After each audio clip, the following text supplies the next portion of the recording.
Hello, everyone, and welcome back. This is a video on healthy relationships. I just wanted to take some time to just, detail what a healthy relationship looks like. And, definitely coming from the standpoint of no judgment because a lot of us weren't taught how to have healthy relationships.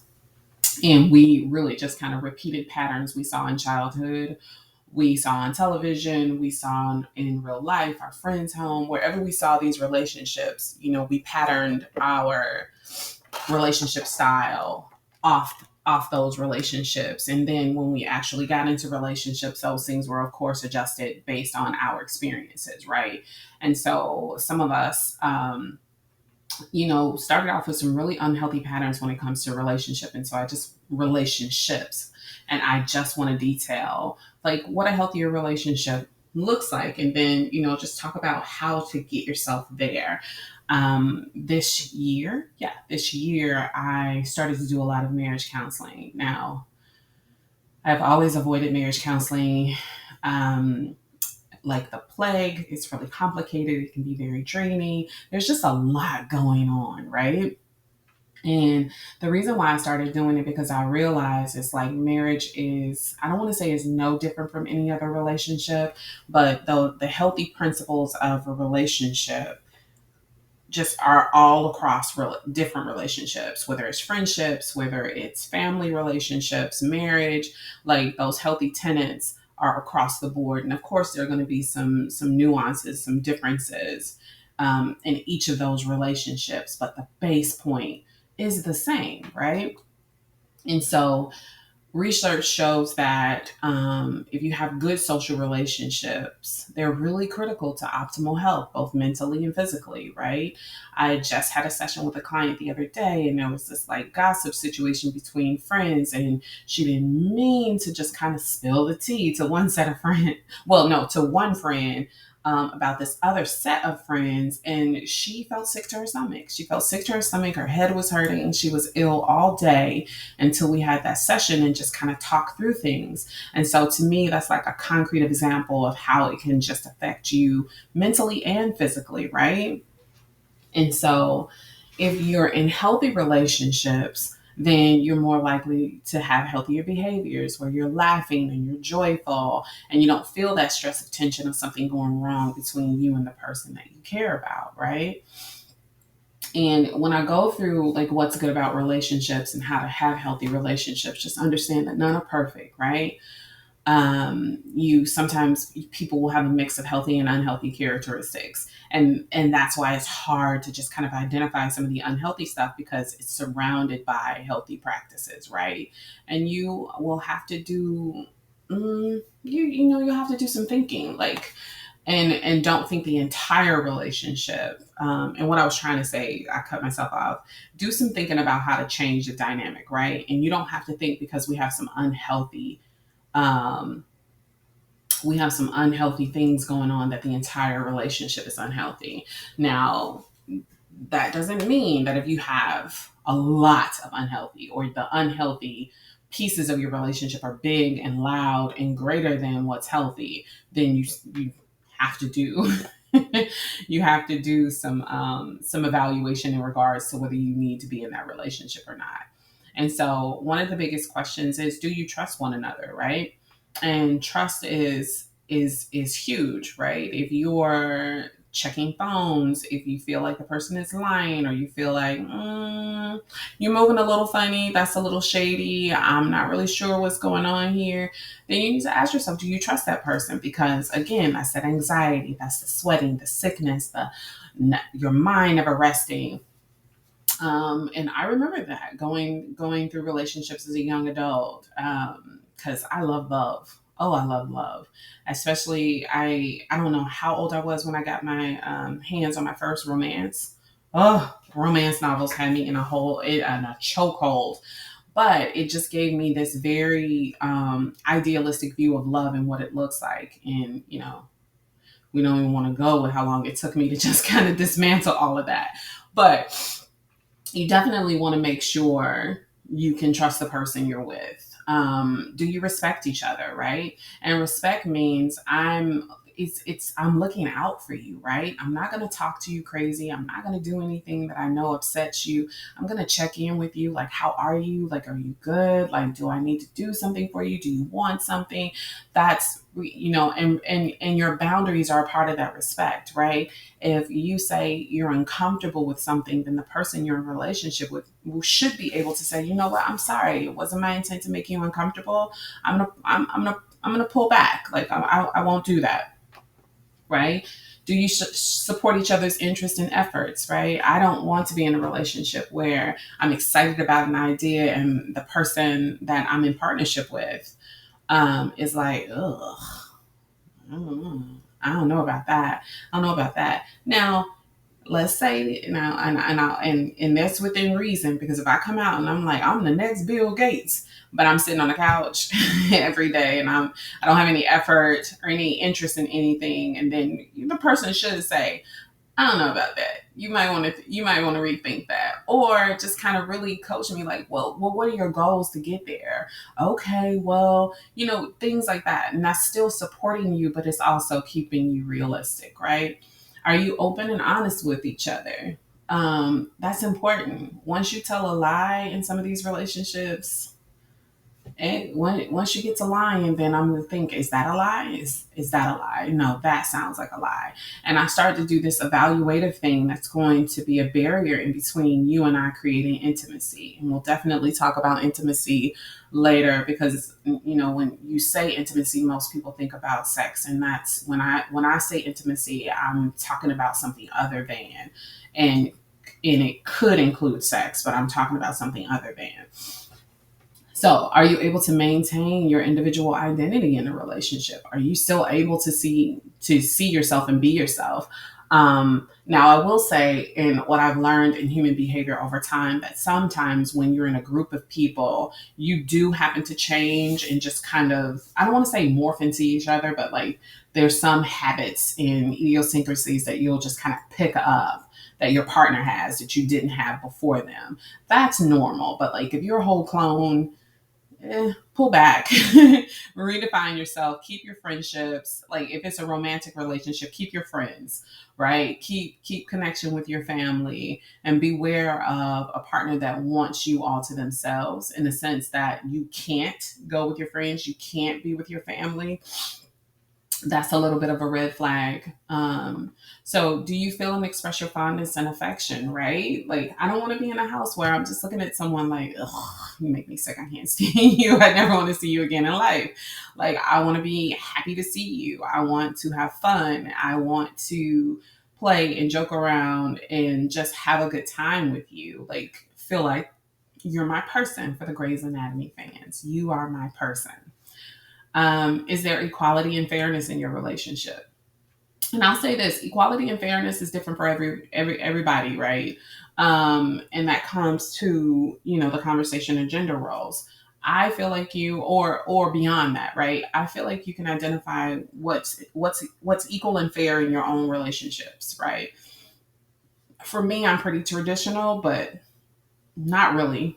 Yeah, so I guess I'm more egalitarian, which means that if I'm in a partnership, then me and that partner are half and half, and not in the sense of, so maybe half and half isn't the right definition, but mine is, if my partner comes in and he says, "Hey, I'm at 20, 25% today. I don't have it in me," and I can say, you know what, I got 75, 80. I got you. Or I got like 90. Go ahead, you relax, you take care of yourself. But that's with the same idea that if I come in and I say, "Oh, honey, I only got 20, 15%, I'm good," and I want him to be able to say, "Oh, I have that too." And on the days where both of us have nothing, then there will be nothing, right? And so just kind of understanding that. But I kind of shy away from the idea of equality and fairness being a line down the middle, because then when you're not doing your part, you're not doing your 50, then I'm ticked that you're not doing your effort. But that doesn't mean that 50-50 isn't good, or distribution of labor is what I'll call it, isn't good. Okay, and the last one is, can you talk about your feelings, hopes, fears, and dreams? Do you feel safe enough to express that?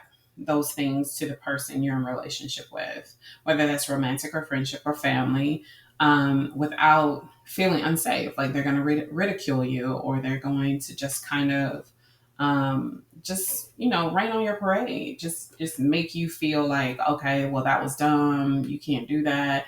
You want to be in relationship with people you can feel safe with. I always say that my gauge is, if I feel mentally, physically, and emotionally safe with a person, then that's a go for me. I'm willing to create a relationship I'm ready to be in partnership with that person again. And that's whether it's a romantic relationship, family, or a friendship. So with all relationships, so I know I went through those little bullet points pretty quickly, and so I just want to flesh them out. Trust, again, is a key component in any healthy relationship, right? Your ability to trust someone is influenced by your overall attachment style, and I'm not going to use this video to talk about all attachment styles, but I will give you an example of a couple that I'm working with right now. The guy has an anxious attachment style, and the girl has an avoidant attachment style. And I don't know whether they started off like this or it just kind of happened over time. But the more she avoids, the more anxious he is. And the more anxious he is, the more she avoids. So it becomes this cycle, right? This cycle of anxiety and avoidance. And then it becomes volatile, because now I need to know, if you love me, are you leaving me? And my insecurities are amped up. And if depending on the background that I have, aggression is soon to come. And so it is very important that you trust your partner, right? So if the anxious attachment anxious attachment partner trusted the avoidant, that's a tongue twister, avoidant partner, he would understand, you know what, she's just in one of her moods. Let me just let this blow over, and we'll be fine. Versus, if because he doesn't trust her, she's leaving me, it's someone else, she doesn't want to be with me, her parents are in her ear telling her to leave me.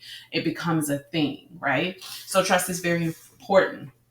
And it trust is indicative of how you treat one another, right? When you see, if the other person treats you well and is dependable and will be there for you when you need them, and you'll be more likely to grow that trust with them and to maintain trust with them, right?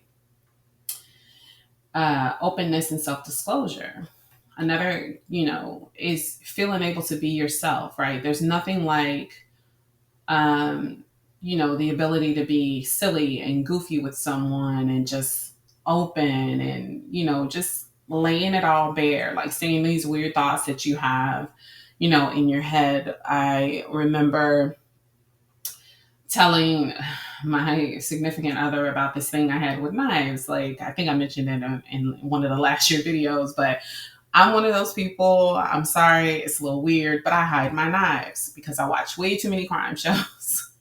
I probably shouldn't anymore, but I just kind of hide them because I feel like, I just, out of sight, out of mind, whatever. So, and that's a quirk of mine. And so I was very embarrassed to tell anybody until I told my significant other, and then we laughed about it. And I think because he laughed about it and didn't leave me the next day, it became a little less weird. It's still weird, guys, but it became a little less weird. And so I'm able to just talk about it, and it's fun at parties. Anyway, so at the beginning of your relationships, and so self-disclosure is really important, and openness is important in regards to the idea of trusting the other person. So you've heard the term oversharing. When you're oversharing, that's when you're giving too much information to people you don't know, that you haven't created a trust bond with. That's a little bit too much, and that's a sign of having a porous boundary, right?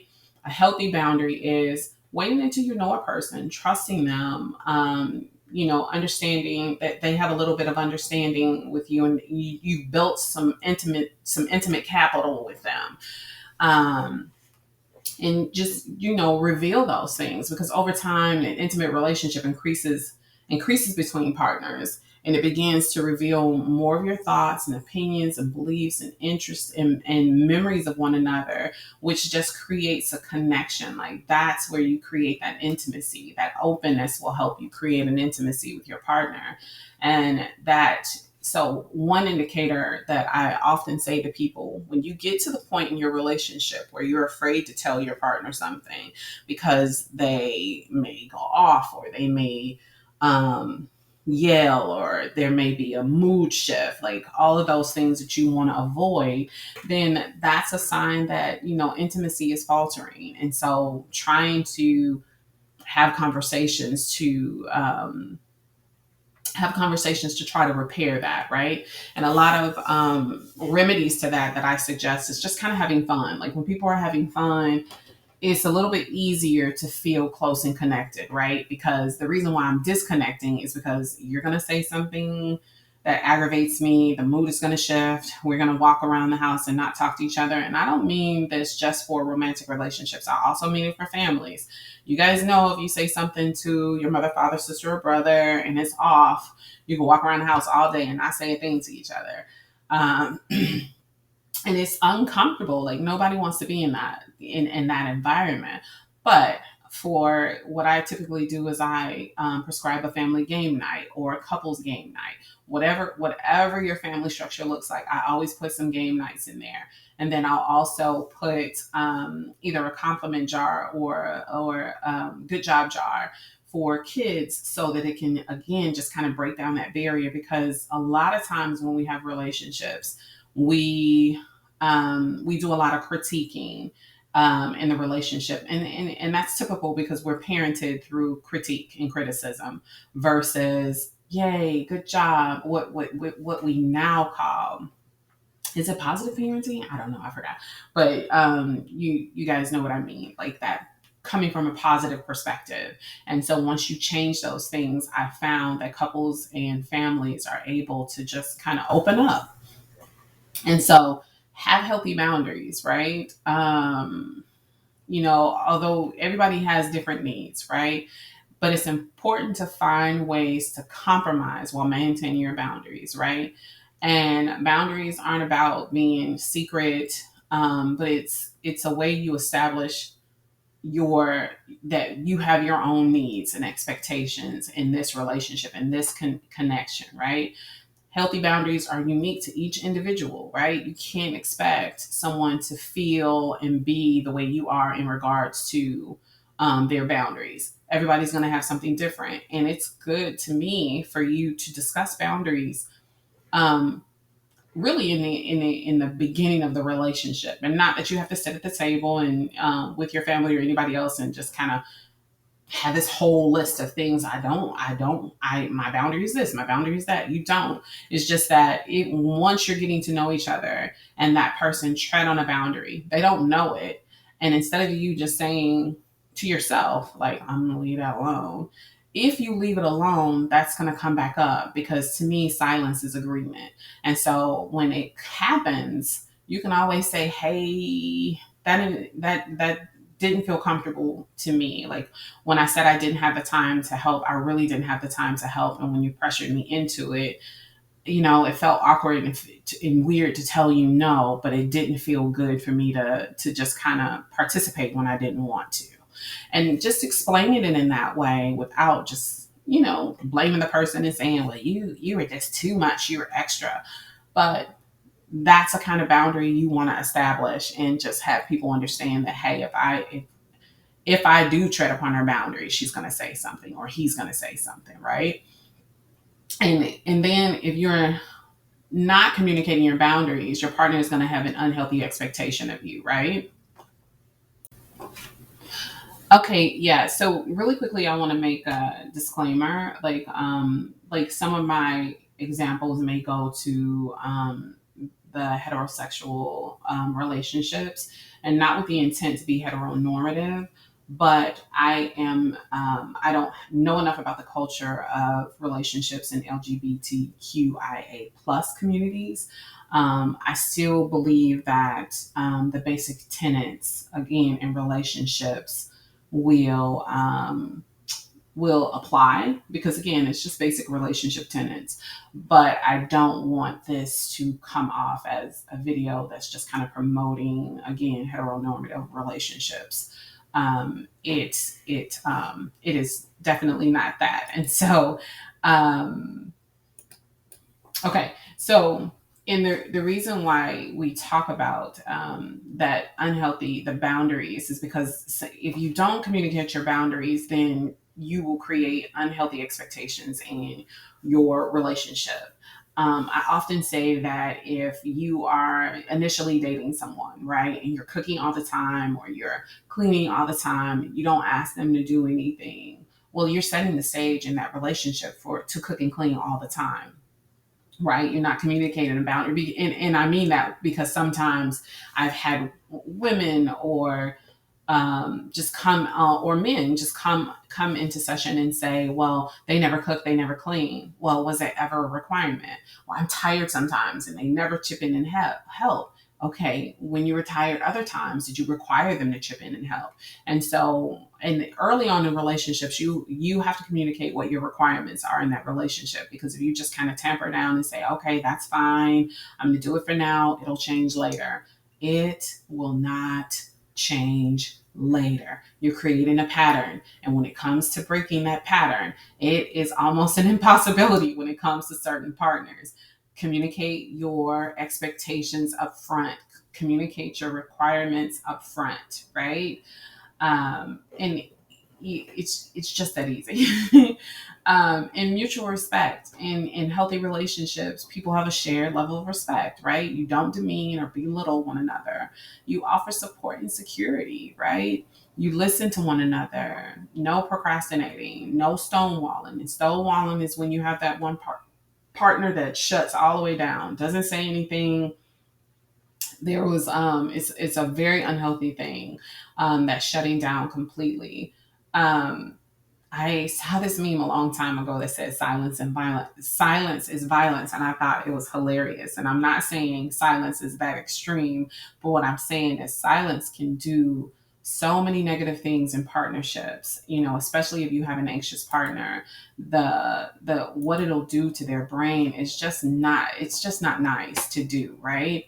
And so I often tell people who feel like if you're having a stonewalling and you're trying to break it, just tell your partner, like, I'm going to be quiet for a little while because I feel overwhelmed and I feel like I'm going to shut down, and or that I need to shut down, or I am going to shut down. And I don't want you to think it's about you. I just need a little bit of space, right? That takes away from that anxious partner, some, not all, depending on their level of anxiety. And it's not stonewalling now, it's you just taking a moment. Being understanding and forgiving when a person makes a mistake. Berating somebody over and over again when they make a mistake is not a healthy way in which to build a relationship. It makes them feel unsafe, and the likelihood that they're going to tell you again that they made a mistake is going to be less likely each time that you blow up. And you're also setting the stage for lying, right? If I know you're going to blow up, if I know you're going to be disappointed, if I know the energy is going to shift, it's going to be easier for me to lie to you. And that's not what you want to do, right? That's not the message you want to communicate to anybody you're in partnership with. So, building each other up, don't tear each other down. Be very careful about people consistently tearing you down, critiquing you, saying really mean things, because that type of tear down is one of the principles of an abusive relationships. Abuser will constantly do that little bit of tear down each day and make you feel uncomfortable in places and spaces you used to feel comfortable in. And spaces, they just make you feel uncomfortable. And make room for your partner in your life, right? So if you're in partnership with someone, in a romantic partnership, and this person isn't making space for you in their life, meaning, well, I want to spend time with you, I want to go out on a date, I want to meet your friends, I want to do this, I want to do that, and if that person is, no, I just want to keep things low, I don't want to really do all that, I don't really get along with my family, all of those excuses, if someone isn't making room for you in their life, then it's a reason that they're not making room for you. And you need to either find out why, or take a page from my book. Don't care. If you're not making room for me, you're not interested. So I'm not interested. I'm gonna move on, right? I'm not doing any detective work. I'm not Inspector Gadget. I am completely over it. You do what you do, and I'll do what I do, right? And so take an interest in things your partner enjoys. Like there's going to be some things that you just don't like that your partner likes, but taking an interest in it, doing it for a little while, cheering them on, yay, football. No clue what's going on in it, but I'll sit here next to you if that's what you want, and let you complain about the players. Yay, right? I'm not going to do it every day, but I will do it for the important games, right? And that's, just an example, but it's anything that your partner enjoys. Try to take part in it at least a little bit, because you would want your partner to do the same. It's nothing so disappointing than being excited about something, being amped up, and then you take it to your partner and they're like, "Ooh, I don't really want to do that." It's like, killjoy. Do it, right? Supporting and encouraging your partner's pursuits, like really cheering them on, really saying, I think, babe, I definitely think you can do that. I can see that. Or with your friends, like, girl, yes, you can definitely do that. Like, I see you. Yes, girl boss, you can do it. Yay. Cheering your people on, but I mean, asking realistic questions too, because if you have that friend and they're not doing anything and they've opened like they have 6 or 7 business ideas, and outside of 2 days, they're like, yeah, I scratched that business, I'm doing this.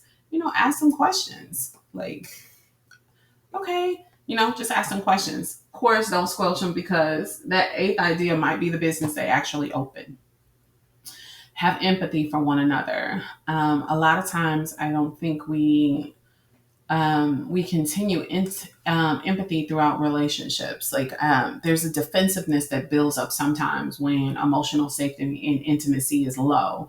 You start to be less empathetic. Like when relationships are healthy, you can, if your partner falters, then you have that, oh goodness, yeah, I'm so sorry that you feel this way, like let me help you, what can I do to support you, like what is this? And it's not like, if you're, I guess the best example I can think of your partner or a family member or friend comes around you and they're upset about something, right? And when the relationship is healthy, you can ask, like, what's going on? Like, you seem off today. Like, is there anything you need to talk about? I help you with blah blah blah.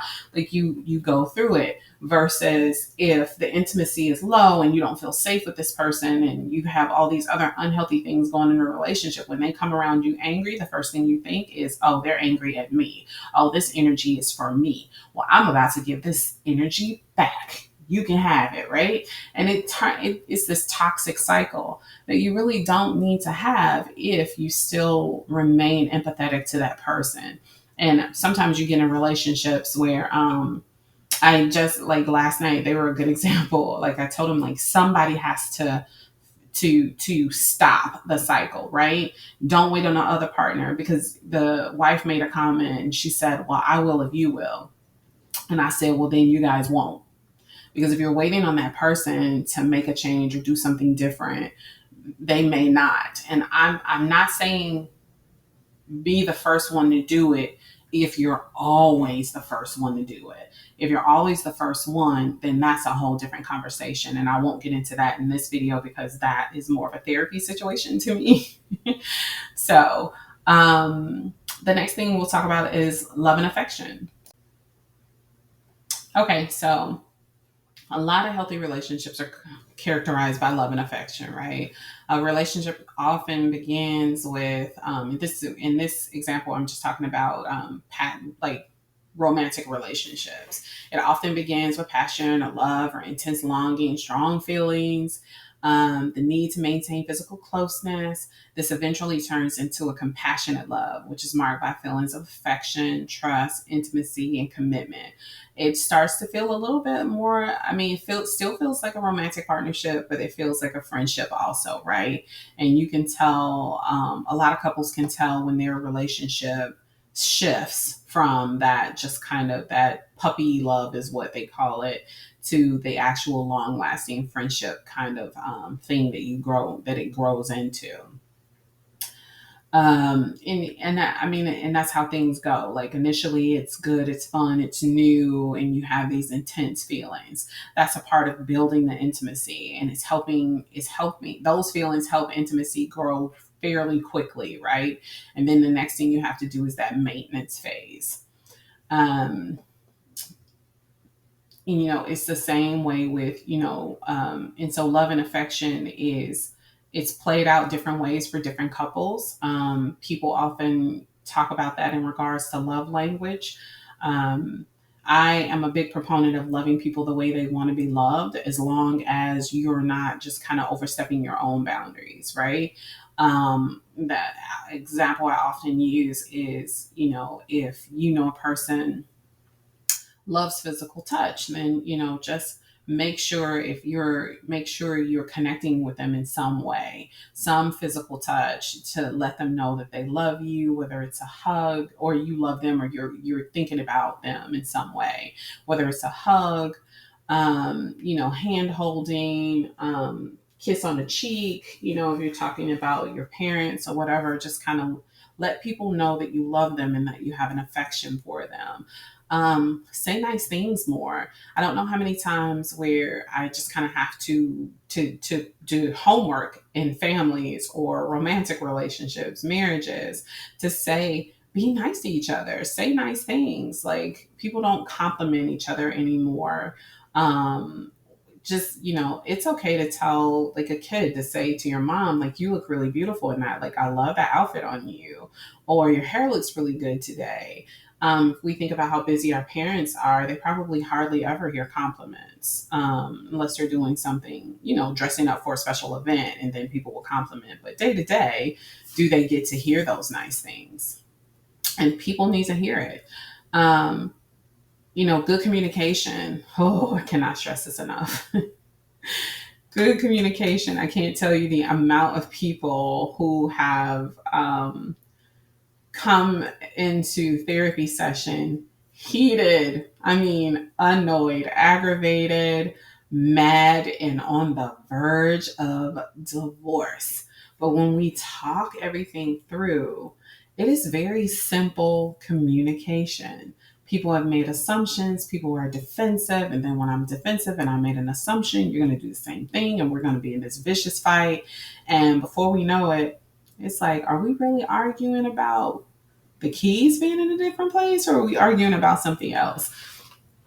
So, I mean, and the same thing when it comes to sibling relationships. I mean, me and my sister used to argue about, I mean, any and everything. It just didn't matter. I think her breathing sometimes bothered me when I was young. Like, do you have to breathe in that cadence? Can't you change the cadence in which you breathe? Ugh.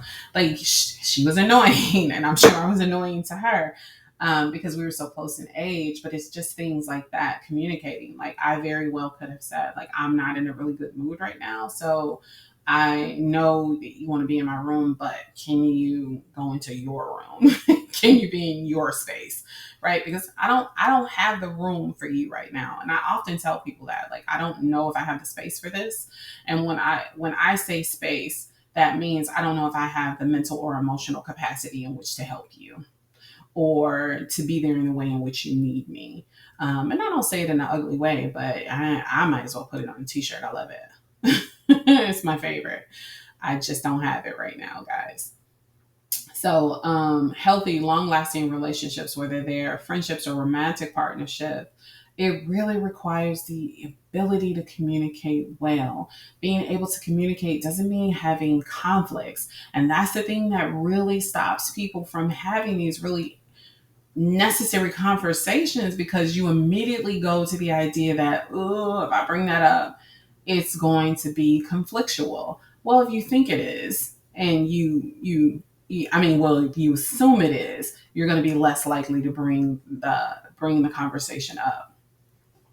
And then conflicts aren't a bad thing either. Like, conflicts can give you the opportunity to strengthen a connection with your partner, right? When you talk through a conflict, when you create a resolution, it can be done. But what you have to do is remain respectful and empathetic of your partner. Like, give them the benefit of the doubt. This is with partnerships. This is again with friendships, parents. Give people the benefit of the doubt. Not everyone is coming for you. Not everyone has a negative intent. And when you assume that, that's really an anxious response for some people. Then it's the idea of giving and taking. Strong relationships are a good mark that it's a strong relationship is that natural reciprocity that happens, that give and take. And again, it's not about keeping score, like with the example of that 50-50. And that's the reason why I kind of balk at the idea of 50-50, because it's almost like couples begin to keep score versus that give and take, in a sense that if you have 80, then I have 20. If you only have 20, then I got 80. And that reciprocity just kind of happening throughout the relationship, with that person understanding, hey, I was down bad last week. Now my partner I got him. Right. And so it's just kind of remembering those things, and remembering those things in a sense that once the relationship moves from give and take, it can start to feel very off balance. When I've noticed that in some relationships, it can start to feel like parent child. And once your relationship starts to feel like parent child, it's it's kind of it's kind of downhill from there, right? And so one of the things I wanted to talk about before. So remember I said I was going to start the video off with all the good. And so I'm going to give you some signs of an unhealthy relationship before, we're done with the video. Unhealthy relationships, when you just know, is when the partner attempts to control your behavior, when you avoid one another, meaning, when you're in the house together and it's uncomfortable, you're avoiding connection, intimacy, all of that. You don't want anything to do with that person right now.